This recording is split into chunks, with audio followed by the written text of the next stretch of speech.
Welcome to It's All a Work. WrestleMania Night 2 is in the books. WrestleMania weekend is over. We are looking forward to Raw tonight at 8 o'clock. That is in 1 hour, so we are going to get this knocked out as quickly as possible. We're going to run through what we think is going to happen on Raw tonight a little bit. But let's go ahead and get right into it. WrestleMania 2, Night 2, is going to kick off with Drew McIntyre versus Seth freaking Rollins. One hell of a match, gentlemen. Yep. Fantastic match. Oh yeah. We're gonna start out with a Claymore right out of the gate for a near fall. That was crazy as hell. I love that. He almost set him a record. I'm telling you, when I talk about things that will make me pop out of my seat, I think that we were all watching this, and I'm pretty sure I started screaming when that happened. I was like, "Ain't no way!" I was like, "That's early as hell." He's just saying, "Fucking bow." Yep. So that Claymore kick was mean as hell, and I was like, "Man, they're really about to tell this story, aren't they?" But no, they weren't about to tell the story. By the way, CM Punk obviously at ringside for this, talking his trash the entirety of the segment. I don't think he was drunk this time though. No, he seemed pretty sober tonight. He was a little bit. He was a little bit drunk. He said he had a couple drinks beforehand. That's fair. That's fair. Some other big things that happened during the match. The whole match was relatively quick for the surprise ending. Their pedigree is going to be going to happen outside to Drew from Seth Rollins, because Drew was distracted early on by CM Punk, and it was one of those things where we all said, we were like, you cannot be distracted by CM Punk. It's going to be your downfall. What the hell are you doing? It's WrestleMania. At one point during the match, and I'm sure that people watching right now caught it, Drew tweets out mid-match, "Bored at work, LOL." Man, he we confirmed that was his wife, right? Yes, that was his wife. Yes. Very, very beautiful lady. So yeah, goes up to his wife, takes his phone, and tweets out "Bored at work, LOL." You know, I don't know if y'all posted it in our chat, but I saw that somebody responded and said, "I hope you had a good day." Oh yeah, it was Bad Bunny. Bad Bunny. Yeah, Bad Bunny. Bad Bunny responded to it. Yeah, so hope you had a good work. Hope we got a good shift. Yeah, so this was after the show, and Bad Bunny responded to him and said, "Hey, hope you had a good shift." Tough. So the rest of this match, you know, obviously the entire match, Rollins was selling his knees and his back like the entire time. From the match before, from the night before, from night one, we had a bunch of Claymore kicks out of nowhere. We had a bunch of curb stomps. There was a curb stomp that ended up happening on the announcer's table. Drew is going to end up hitting a massive Claymore kick. He's going to end up winning the match. He celebrates with his wife, and then he decides that he's going to go over and get in CM Punk's face and talk some trash to him. Gets on the table, squats down in front of him, starts talking trash, and CM Punk is like, because the thing is like, Drew is like, "This is my moment. You're not going to take it away from me." And CM Punk is like, why are you making this about me? I don't understand. Like, it's your moment. I agree. Have fun. Drew goes so far as to stand up on the table, and he does the suck it to him. Now here's the thing. CM Punk can only take so much disrespect for so long. It doesn't matter if he's hurt. It doesn't matter if he's actively bleeding. It doesn't matter if he had cancer. God forbid, you cannot talk trash to CM Punk for so long before he gets up and he starts wanting to punch you in the mouth. Mm-hmm. So the suck it. He likes punching people in the mouth. Exactly. Yep. That's what he talks about. He advocates for it. So enough was enough. Drew was dumb enough to turn around. CM Punk grabs the leg, slides it from under him. He takes off the arm brace. Now, he seemed to be still favoring the arm, so I don't know if what this was, if this was just I want to take off the arm brace to hit him with it, or if it was like, hey, I tricked you. I'm not sure what that was, but CM Punk lays into him a little bit. Well, he took off both of them, and it was just like, what the hell? Right. And then just started swinging at him. Yeah, so. Right. So CM Punk incapacitates Drew a little bit, right? Drew is still kind of coherent, but he incapacitates him a little bit. Cue Damian Priest's music. We called it. We knew it was going to happen. Dresh, I will point out right now, Dresh was correct. Dresh called Drew McIntyre winning and then Damian cashing in. G and I both thought it was Seth Rollins who was going to pull the victory out. So, Dresh, to you, my friend. Great job on seeing that. But Damian Priest is going to come out. He's going to wallop Drew McIntyre with the briefcase. He says, I'm cashing in. Throws him in the ring south of heaven. 1, 2, 3. Much to the delight of CM Punk. Damian Priest. God, Punk was sitting cross-legged just watching. Just like. Yep. Yep. It was beautiful. Oh. And Damian Priest is now your world's heavyweight champion. Absolutely fantastic. We all gave this a 10. I won't even go through individual ratings because we all gave it a 10. What does this... by the way, it is important to mention first Puerto Rican champion since Pedro Morales, 50 years. Important to notice, to note. Gentlemen, what does this hold for Damian Priest? What's going to happen? What's the fallout on this? Man, like Probably. Damian said last night during the press conference, God only knows where it goes from here. Well, first of all, it's probably going to be a celebration. Yeah. Well, It's either him or Cody has to go. Mm-hmm. So one of them's going to SmackDown. That's true. That's true. I guess we find out tonight which one is leaving. True. But as far as I know, it's gonna be a celebration tonight. It's gonna be a Judgment Day celebration tonight, which, you know, we call it the downfall of Judgment Day during this, but it seems they were more grouped up than ever because of Damian's cash in. Yep. So I agree. Judgment Day came out of this looking stronger. Now they have 2 World's Heavyweight Championships. They don't need the tag championships anymore. I mean, it would look nice for them, but they don't need it.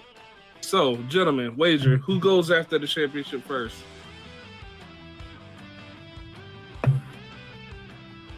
I think that Drew is going to end up with a proper run at it first. Yeah, I think Drew, he might even get that tonight. I mean, it's possible. The Raw after WrestleMania, as most people know, is insane. So, yes, he might get that match tonight. But I think it's going to work all the way to a pay-per-view, definitely. I mean, you got Clash at the Castle coming up soon, so yes, That's true. Who knows? Like, who knows where it actually goes after Damian or after Drew McIntyre? Could go to Seth. I'm sure they're both going to come out tonight and talk their stuff why they need to be number 1 contenders. Who else? Gunther. Could be Gunther. He could go for it. Mm-hmm. You know, he's a contender. I think they're going to take Gunther on a ride. I think he's going to make a push for one of the big titles very soon. I think that was part of why, he lost the belt. Mm-hmm. Yeah. Still think he lost to the wrong person, but I digress. Like I said before, I don't think Sammy wasn't the person. I can't tell you who was, but to me it wasn't Sammy. Chad is going to go after this belt. Chad is going to go after Sammy's belt. Oh yeah, absolutely. They're friends all the way up until Like- one of them holds a belt. Now they're not friends anymore. I guarantee it. Yep. Like G said last night, he's not my champion. Not my champion. All right, so that match did what it did as far as the first match of WrestleMania. Hyped us up, got us going. That's going to bring us into our Philadelphia street fight, sponsored by Gin and Juice. The Final Testament versus the Pride. Final Testament meaning Karrion Kross and AOP versus the Pride, meaning Bobby Lashley and the Street Profits. I don't know why I did that. Bubba, so to give this a little extra spice, they made Bubba the special guest referee and Snoop Dogg was the special guest announcer. I agree with that decision because my rating went up specifically because they were just involved. They weren't announced for it. It wasn't even announced that it was sponsored by Gin and Juice until the match happened. First of all, why is that sponsored by Gin and Juice? Huh? Answer me that. Because Snoop Dogg has his new Gin and Juice drink. Ben had a Gin and Juice drink, but I digress. No. Snoop Dizzle was at ringside. Watch your back, girl. That's metal there. Yo, that's yo, Snoop needs to be on commentary more often. Oh, girl, that's metal there. Yo, watch out. Oh, he hit her with a trash can. It's like, oh, Jesus. It was so funny. It was bad, but it was so good. Oh, you need to watch out there. Oh, that was fantastic. Selena Vega came back. He was like, yeah, girl, get it. I was like, Jesus Christ. Hey, I'm flipping through just real quick, going back. I'm flipping through the WWE shop. So they got Drew McIntyre's plates up. Damn. Sitting right next to her Damian Priest's plates. Is it discounted No, though? that is on purpose. No. Like they're next to each other in the store. I'm like, oh god damn. You know That's what so I honestly hope? I honestly hope that we run a program with Seth, Drew, and Damian all the way up to SummerSlam where they end the feud. And I would love to watch them trade that title back and forth a couple times. Like, I came out on this night. I came out at this PLE. I came out on top at this PLE. And then SummerSlam, they cap it off. I would love to see something like that. They don't do that sort of thing anymore. It'd be great to see again. They just haven't done it in so long, you know? So at Clash of the Clans, it'll most likely be Drew McIntyre winning in the triple threat match. And then maybe at SummerSlam, who takes it back? No, I think so. Something that we'll talk about later on. I did want y'all to notice something. Both members of the Shield lost, right? Roman Reigns lost. Seth Rollins lost. I think they passed the torch officially. I'm not saying they'll never have a championship again, but I think it's going to be a while. Maybe like towards the end of the year if either one of them gets a belt again. Maybe. I think that was an official torch pass. But we'll see. We'll see about that. Well, I mean, it's definitely them not being friends no more. Yeah. Roman cost himself the title to take that shot. Yeah, true.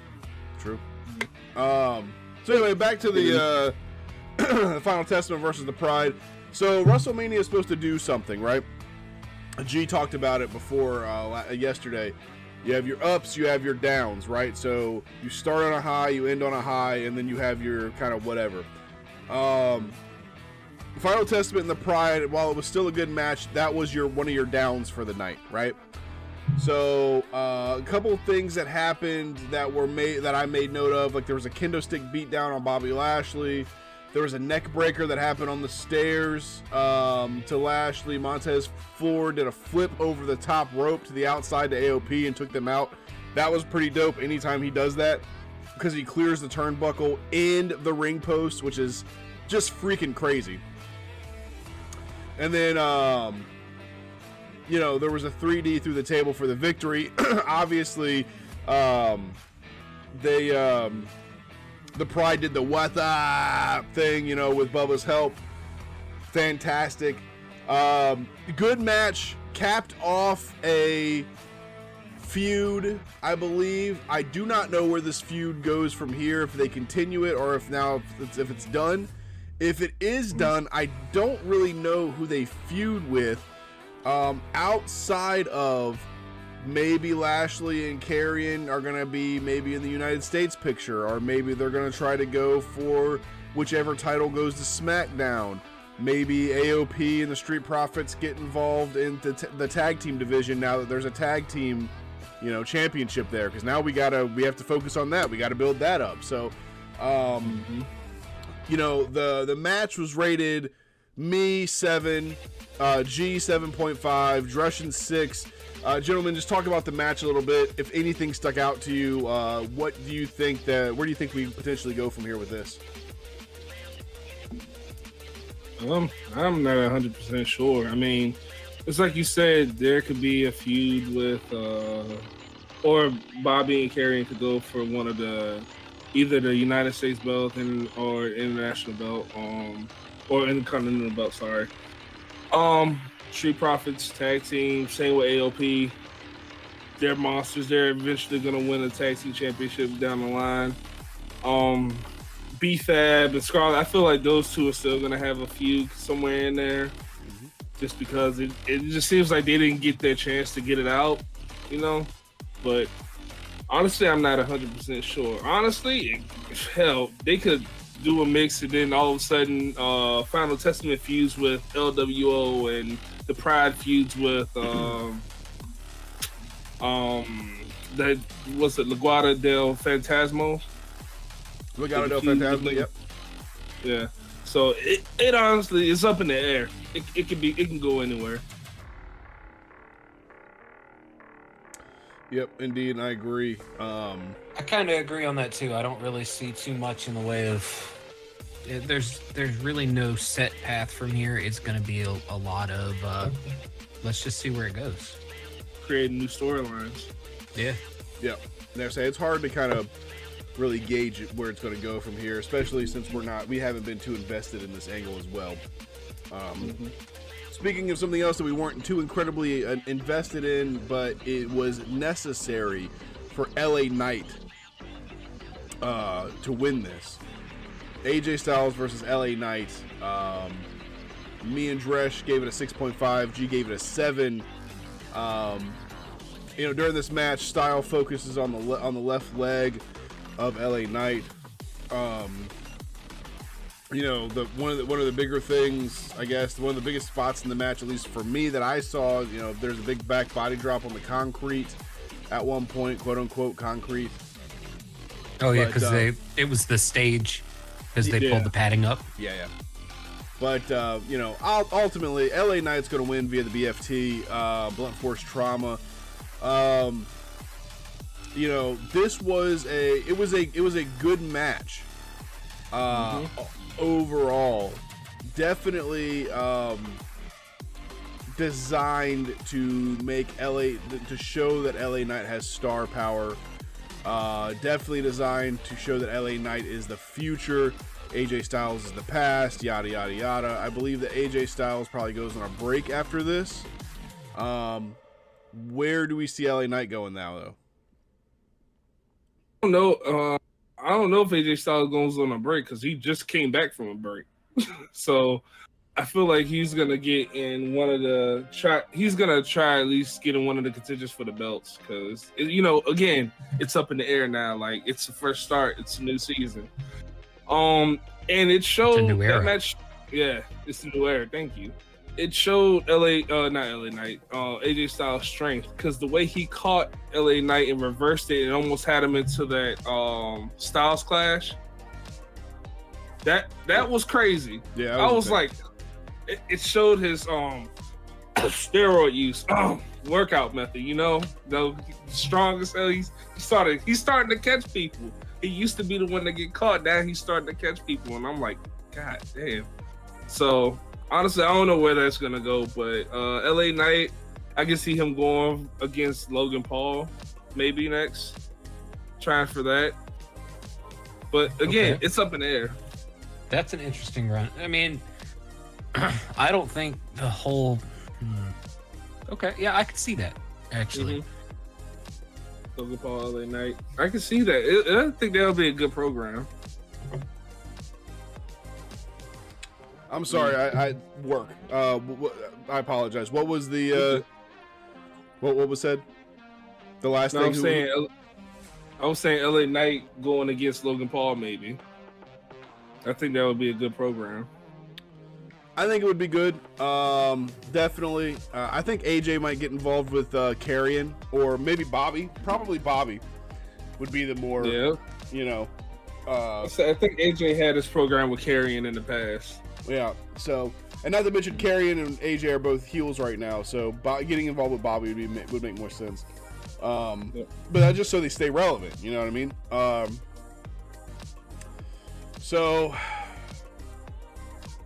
yeah, overall, definitely a good match. They can both work the hell out of a match.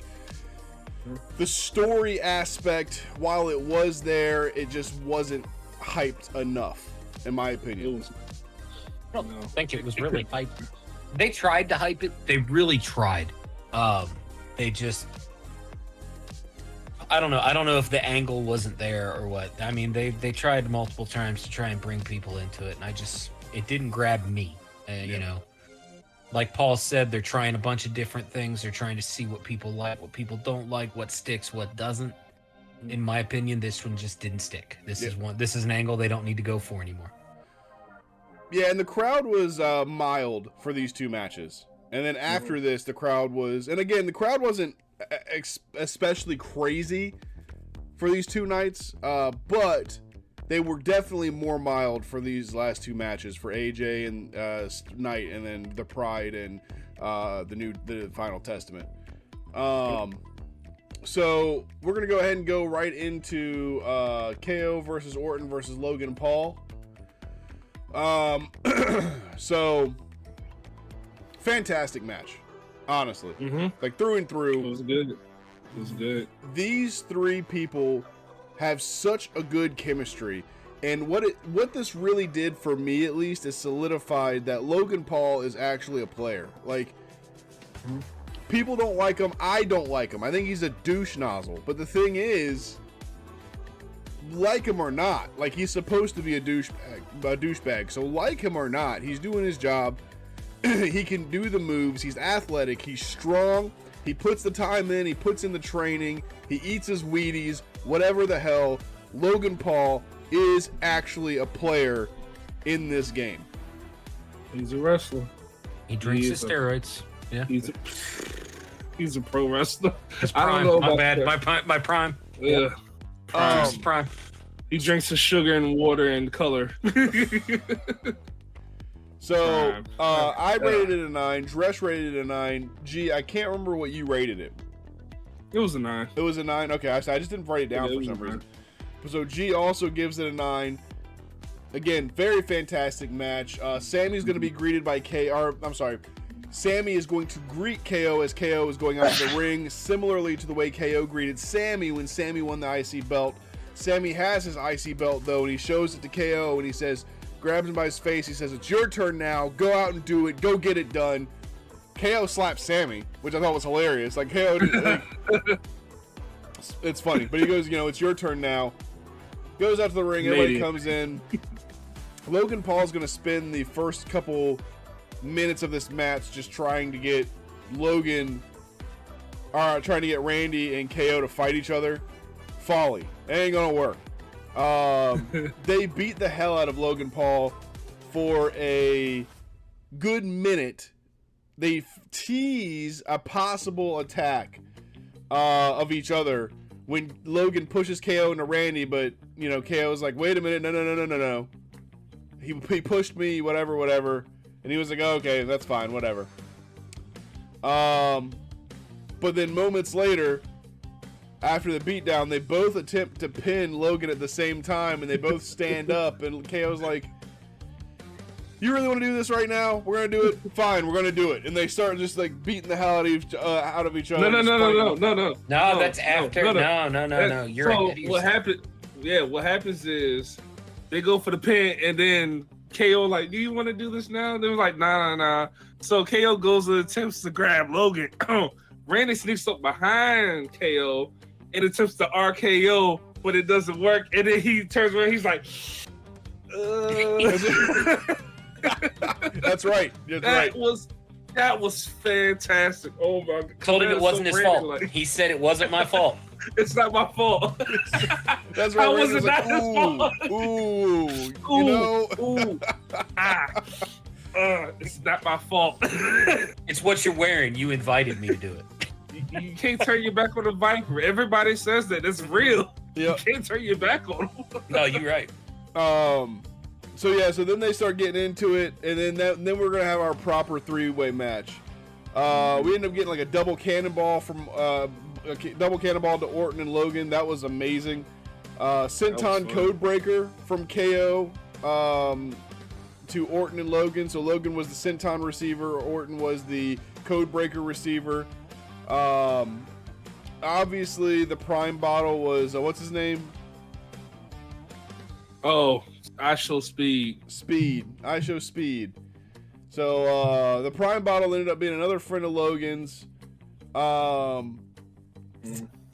He gets in Randy Orton's business at one point, and then I don't know what that could took that make him think that he could stand toe to toe with Randy Orton. That's his character. That's legit him. He legit is that wild. He'll just bark randomly at somebody. He barked at the wrong MF because he pushes Randy Orton. Yeah, he pushed. Randy's like, I don't have no beef. I have no beef with you, and then proceeds to give him a boot. Randy Orton gave him a Sparta kick. This MF went across. Yes. It was like, I have no beef with you. Boot to the face. The Prime Bottle lost its lid, and he almost slid out of the Prime Bottle. And then Randy Orton pulls him out of the Prime Bottle, puts him on the announcer's table. RKO. That announcer's table saw a lot of action that night. He barks at him. Barks at him before the RKO. And then RKO. Yep.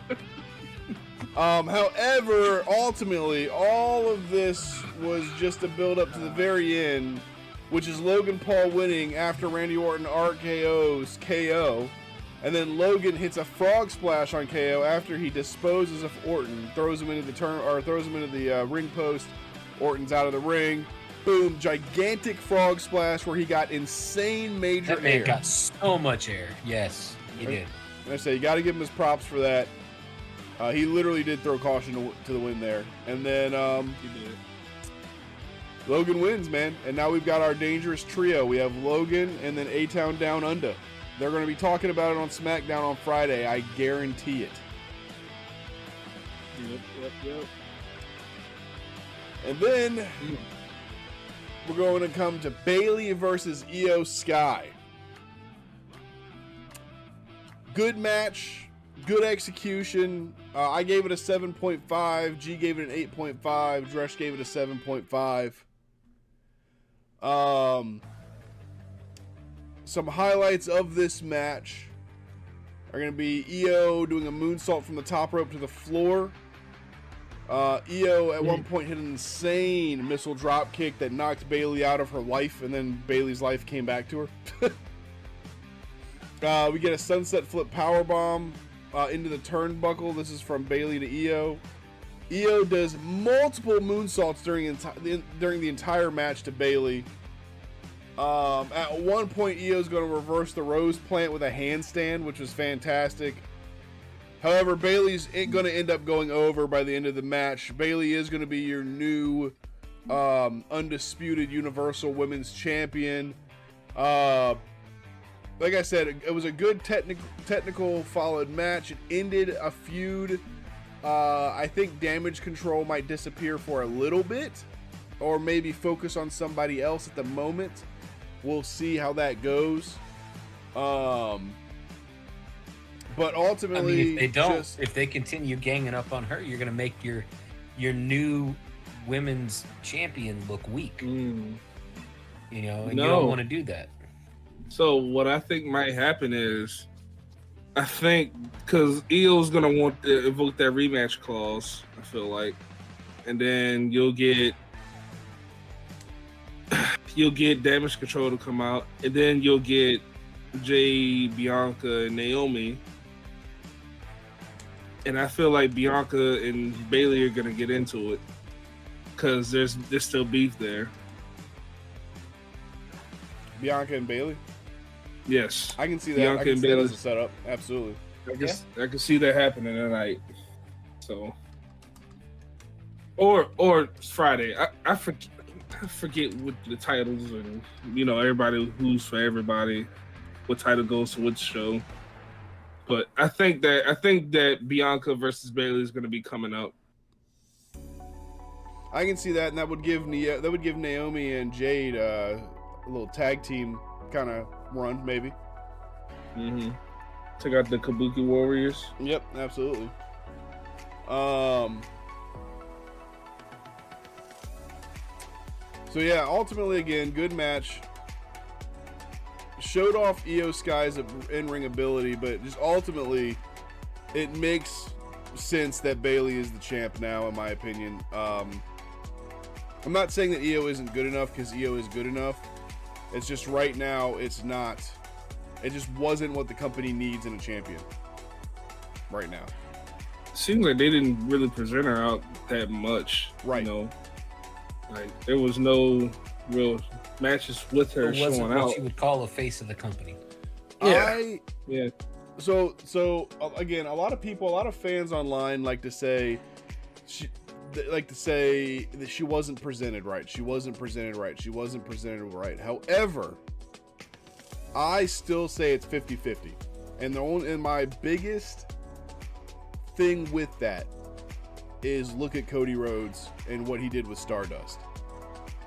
Stardust was a fantastic character. Cody made that character work. At the end of the day, however, that is one area where you can say that creative just didn't care about him. 100%. But Cody made the character work. You were entertained every single time that character came out. Like, either you laughed, you cried, you were angry, you were happy, whatever. But it was always a spectacle when that character came out. I mean, if you want to call that a spectacle, Goldust, Dustin made Goldust alive. Like He did.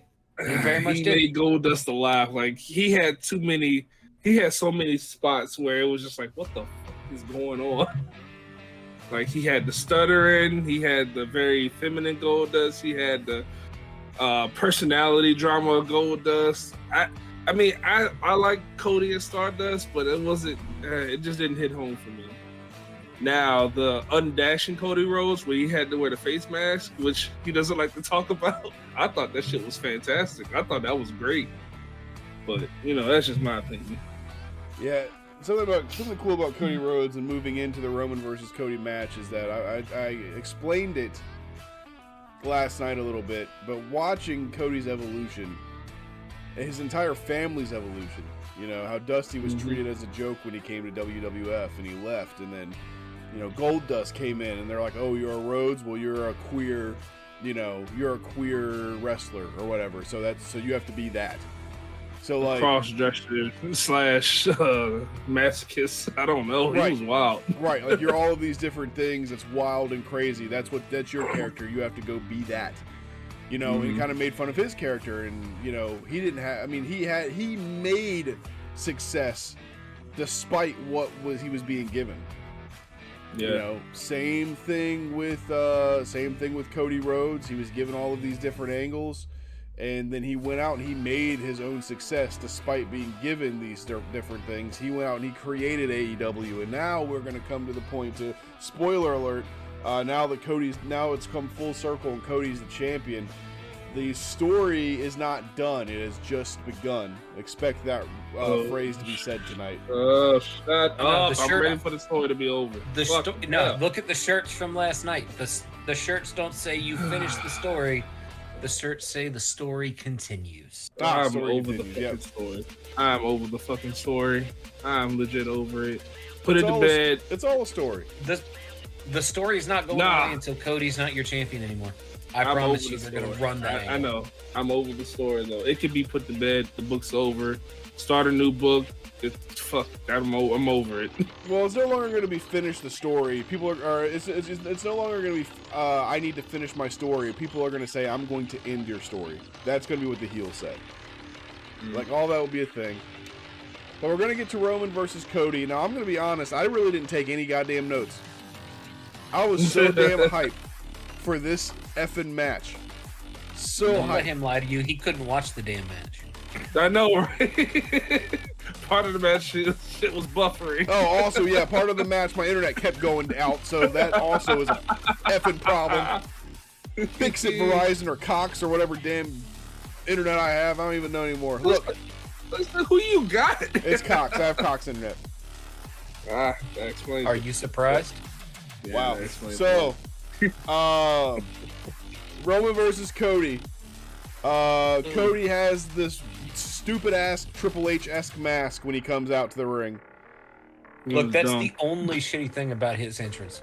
He could have left that fucking mask off, and that intro would have been godly. Maybe it was to pay homage to Triple H. Maybe that's the only thing I can think of. It was to pay homage, but because that you was remember Triple H Wish.com version. Yeah, I know, but you got to remember. Well, I don't know if you know this, Dress, but in AEW, there was Triple H's throne, and Cody took the hammer to it. That's how he introduced AEW. So now I'm wondering if this was to pay homage and be like, you know what, I respect you. I'm gonna wear this mask. It was shitty. He didn't need it, but yeah. He should have. The mask should have been painted. If it was painted, it would have been fine. It looked like I don't know. Just like Dress said, Wish.com Triple H mask. It looked like Wish.com. It looks like he ordered a Skeletor mask off of Wish.com. Like, it was terrible. Either way, Brandy Rhodes comes out to the ring with him. Well, not all the way down to the ring, but he takes the mask off. He has a shit ton of fireworks, obviously. Then we have a choir, or not a choir, but an orchestra play Roman Reigns in.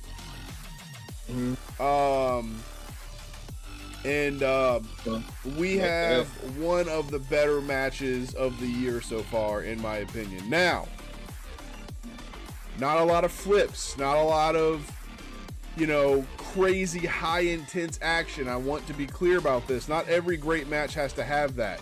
This was about telling a story. This was about a build. What do you got? Neither one of those two wrestlers neither one of them does the crazy flips. They're both powerhouses. They're both more about getting it in. Right. Yep. And that's exactly what you're seeing in this match. You're seeing bombs being thrown. You're seeing like good power slams, and you're seeing like spine busters and Germans and suplexes, and like you're seeing actual back down to your roots Fisherman wrestling suplex stuff. is nice. What's that? That fisherman suplex? Yep. That was good. That was a baller fisherman suplex. And kendo stick was used early on. Obviously, your steps are going to be used. Your announcer's table is going to get used. Your ring post. But the thing is they kept this pretty much to a wrestling match all the way up until the point where Jimmy Uso is going to end up coming out and taking advantage of the bloodline rules. And this is right when Cody Rhodes had finally gotten the advantage and was going to hit his triple crossroads the first time he attempts it. So the idea is he does his crossroads the first time, sets Roman up for the second one.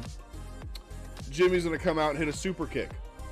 Now immediately as this happened, I thought he hit the second one. It did for the he third hit the one. second. It was going for the third. Oh, he was going but for the let's third. back up just a little bit. Back up just a little bit, because Roman was doing the whole, the cocky heel bit with him to the point he hit Cody with a crossroads. That's true. And then he sat there talking to the camera saying there's no way that move does anything. No way that move beats anyone. That's a weak move. I said he buried the move. He said he said everyone kicks out of that, is what he said. Mm-hmm. Oh. So now we move into Jimmy. Sorry. No, you're right. No. Yeah, please call me out if I missed anything that stuck out to y'all. Please do. But Jimmy's going to come out, hit the super kick after the second Crossroads. My apologies. And Jay's going to come out pretty immediately to save the day, right? They're going to fight up the rampway. And it was so funny, man. I called it right when it happened. I was like, yo, because it looked like they almost fell off the stage at one point. And I was like, yo, wouldn't it be crazy if they fell off the stage? Right when that happened, Jay's going to spear Jimmy through 2 tables off the ramp into these 2 tables that are waiting for him below. That 1 minute segment between those two was better than that entire match they had. It had more intensity than their whole match did. I loved it. You know, I bet you I know why that happened. I bet you they went backstage after their match, and I because they're at WWE. It does a disservice to the wrestlers to not be brutally honest with them. And I guarantee you Triple H was like, that was the drizzling shits. That's the worst match. That was the worst match on the card. I guarantee you he told him that. Mm-hmm. And so they probably went out there and they were more intense about it. They needed a redemption after that match, so that gave us another like 3 minutes of good brawling. It gave Cody and Reigns a little bit of a breather so they can get back into it. Because Jay and Jimmy, you didn't see them again. Yeah. Nope. No, they were out after that. They did it. Yeah, that was not. And so after that, we're going to start wrestling again with Cody and Roman. But at this point, we're at the point now where we're just doing big moves. We're doing Superman punches. We're doing spears. We're reversing each other's finishes and things like that. We're taking big risks. And we get to the point to where Cody's going to end up getting the upper hand again. Crossroads number 1. Crossroads number 2. Man, Solo Roman Sikoa. took 37 Crossroads. So many. Yeah. Let's see, we should have bet on that one too. So many Crossroads though, but the second one, he goes for his triple again. Gets to the second one, gets ready to do the third. Solo Sikoa comes out. Bam! Samoan Spike. Now here's the thing. Solo's like, we're not playing this. We're ending it right now. So he gets up. He said, he's telling Reigns, he's like, get up. We need to finish it. Finish it now. And Roman gets pissed off. He said, I know. I know. Solo drags him on top of Cody. That's right. He kicks out. And then we do the count. He kicks out. And then Solo, stomps on Cody a little bit as Roman's getting up. And that's where Solo's screaming at him that we need to finish this. You need to finish this. I know. And Roman's, I know. And so what they do is they do a spear Samoan Spike combo, which I got to be honest, when I saw that, I was like, oh, that's it. I was like, he's done. I was like, story's over. Cool. They had him almost no-sell that. Yeah. I mean, he was back on his feet quick from that. And most people don't get up from a single spike. Right. So. But yeah, so we got a 1-2-0. And I called it, man. While it was happening, I was like, John Cena's going to come out. John Cena's going to come out. He did. Eventually, John Cena's music hits. He runs out to the ring. He disposes of Solo and then hits an attitude adjustment to Roman Reigns. To which the final boss, his music hits. He comes down to the ring, and Jesus Christ, was that this man cussing? He was cussing up a fucking storm. Even a PLE, they were muting him. I mean, this is a paid event, and they're still muting him. Look, so you always he gets say in the fuck ring. so many times before people start getting a little crazy. So they get in the ring. They're face to face. John Cena looks at him. Rock looks at John Cena, and then Rock goes for the rock bottom. And then he says, "No." Rock says, "Now get the fuck out my fucking ring." Yep. He said, "Get the fuck out of my fucking ring." After he gives him that rock bottom. And the thing with this is, I like the way this. What? Go ahead. I was gonna say I like the way that this goes because not only did John Cena see the Rock coming down and he's like, "Oh shit, I made a mistake. I haven't been working out for this," but he gets that rock bottom instantly. Cena had no offense against the Rock. It was rock bottom done. Get the fuck out of the ring. Loved it. Fuck out my ring. But as he says, "Get the fuck out of the ring," the bell tolls. I mean, he hadn't even finished the sentence. Well, no. And you First, see, he grabs the Mama Rhodes belt, and he's gonna start whipping Cody. but you see The Rock go fucking white. Yep. That Samoan was whiter than me for a few seconds. Yep. Absolutely. And The Rock turns around, he looks at the entrance, he's like, "Oh, he's coming out of the entrance." Being out of the game for a while. Pause right there. Why does everybody look towards the entrance whenever they hear that fucking bell toll? You know he's gonna be in the ring or Behind you, yeah. somewhere. Why? Why do you look up at the entrance way? There's no fucking way he's coming up there. The look, and I want anyone listening to this right now, I want you to look this up. The look that The Rock gave Undertaker when he turned around was the look that he gave Hulk Hogan at WrestleMania 18 when Hogan threw him for the first time. Just the look of complete shock that this man would be here. Receives a choke slam. Lights go back out. And everyone else, everyone's gone except for Reigns and Cody. Now, I want to make note, my thoughts on that. Just, The Rock is sitting here as the final boss, but the Taker, Mark what is his job now? He's gone. Something with He's content. retired. Oh, did he retire? Yeah, that was a special appearance. He didn't have anything in. Well, I know he's retired as a wrestler, but I know last I heard he was still working with the show. But he didn't have any of his ring gear on. Mm-hmm. It was like he walked in the ring like, "Yo, you're messing with my show. Fuck off." Well, from my understanding, and this could be just rumors, was that Stone Cold was supposed to make that appearance, but they couldn't work out a deal for him to come out there. But that could just be rumors. But I think Undertaker was kind of like, all right, this is kind of short notice, so let's just get you in there. You don't have to put on your ring gear because the appearance is enough. And I was to say, I think Stone Cold would have made a pop, but nothing pops a crowd like that fucking bell. I'm sorry, there is nothing that pops a crowd like that bell. I don't know, man. I want to disagree with you. If Stone I don't know, that glass break is different, man. That shit is different. And I don't know if that's true. I don't know if that's a rumor as far as like they couldn't come to a deal or whatever. But I will say this, and people can at me all you want. It felt weird to me that the Undertaker did that to The Rock. It felt like I was happy for it. I popped for it, but I wanted it in my soul to be Stone Cold Steve Austin. And if Stone Cold Steve Austin got hung up on money, and like I said, it's all rumor, whatever. If that is what happened, though, I will say this right now: fuck Steve Austin.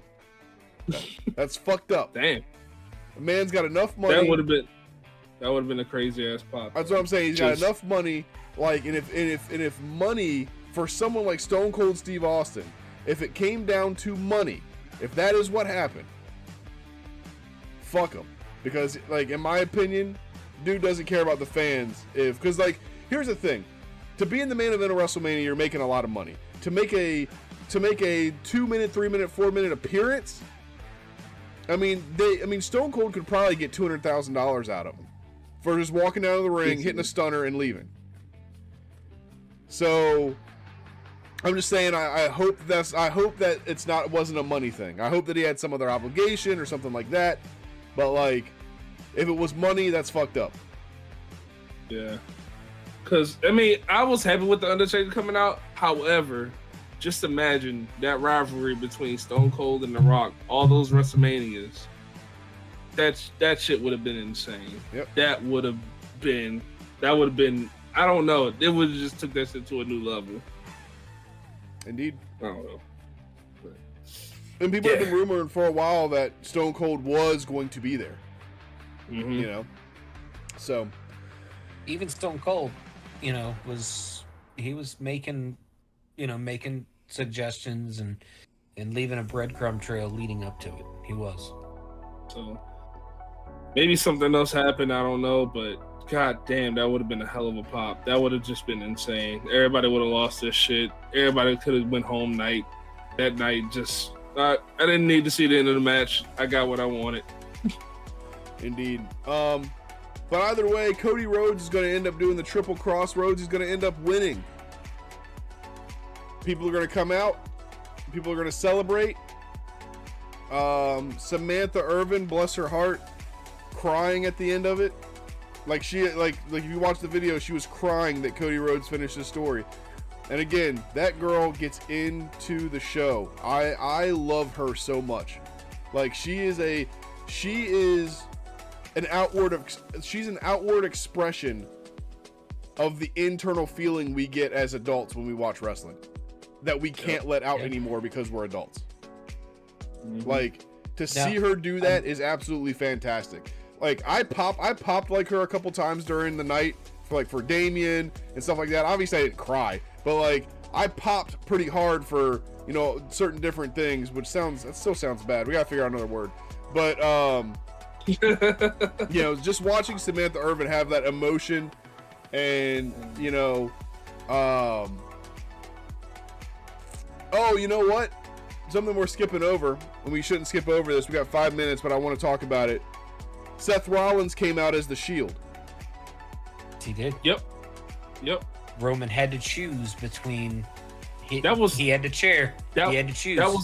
That was after the Undertaker. You're right. Yeah. Yes, it was. Mm-hmm. No, it was before the Undertaker. No, it was after. It was after. It was once the ring was cleared. Yeah. Because Seth was still crumpled in a corner. So here's the thing. He came out. He looked just like Seth Rollins from the Shield. He did. Except for the blonde streak. He told Cody, "I will be your Shield at WrestleMania." He told Cody that, and he came out as the Shield. The psychological warfare here is out of this world because, like, we all caught it right when it happened. We were like, "Oh, he gets revenge on Seth." No. He came out dressed as Seth Rollins from the Shield in kayfabe land to psychologically trick Roman Reigns to being like, this is the Seth Rollins that turned on me. This is the Seth Rollins I need to get revenge on. That was so overwhelmingly powerful for Roman to see that he took that chair shot instead of taking out Cody Rhodes. For one single solitary second, he took his eyes off of what mattered because of something that happened back in 2017 to get his revenge, to put a nail in a coffin, to end a story. That is long-term storytelling. That is what we look for as wrestling fans. That is facts. I will mention me and you did fuck up. It was before Undertaker because Shield came out. The Shield interest was going on when he came out. Seth went the chair. Seth got speared. He got speared by Roman. Yeah, he got speared. But once the Taker came out, Taker came out. He was still laying in the corner. And when Roman got up from that, because Roman was starting to stand, that's when he had to make that choice. He looked at Cody, and then he looked at Seth, and he was like, fuck it. Fuck this. Wow. Yep.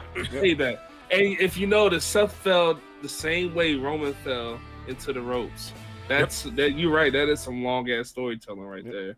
Very good. You were talking about Samantha and the emotion that she said. Did you see the TikTok that I linked right before the show? It's a camera off to the side of Roman crying into Paul's shoulder because the reign had ended. It was Roman showing emotion, but nobody gave a damn because Cody had the title. Yep. As Roman got pinned, he was smiling. Outside of kayfabe, he was smiling because like he knew what was going on, and it was just. People are giving Triple H a lot of credit. The new era is here and all this good stuff. It is so crazy to be a part of what's happening right now in wrestling, man. Like when I say a part of, we're just doing reviews or whatever. But like wrestling is becoming such a big phenomenon again, and it's going into such a great new era. Like just to report on it is fantastic. Just to report on what's happening. Yeah, all around, just fantastic match, fantastic night 2, fantastic night 1, fantastic performance. I look forward to Raw. I look forward to the surprises, the debuts, the swerves. I look forward to all of that. We will be reviewing it on Thursday. Gentlemen, overall, what do you give WrestleMania for both nights as we close the show?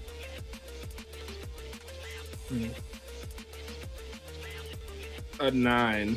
Overall, Total. it's a 9. Overall, it gets a 9. And I would agree, solid 9. It's hard to get better than what last night was. Night 1 dropped it just Night a little 1. bit. Yep. I agree. The Jimmy and Jay match, that kind of killed it. I agree. It would have been a 10 if it was just slightly a little bit better. Yep. Slightly. But So, ladies and 9 gentlemen, this marks our 18th, 19th show. Thank you so much for sticking with us, for being with us. We're going to keep going. On Thursday, we're reviewing WWE Monday Night Raw, baby. It's on right now. Go watch it. Thank you for hanging out with us tonight. We will see you on Thursday. We are out of here. we out. Smile line.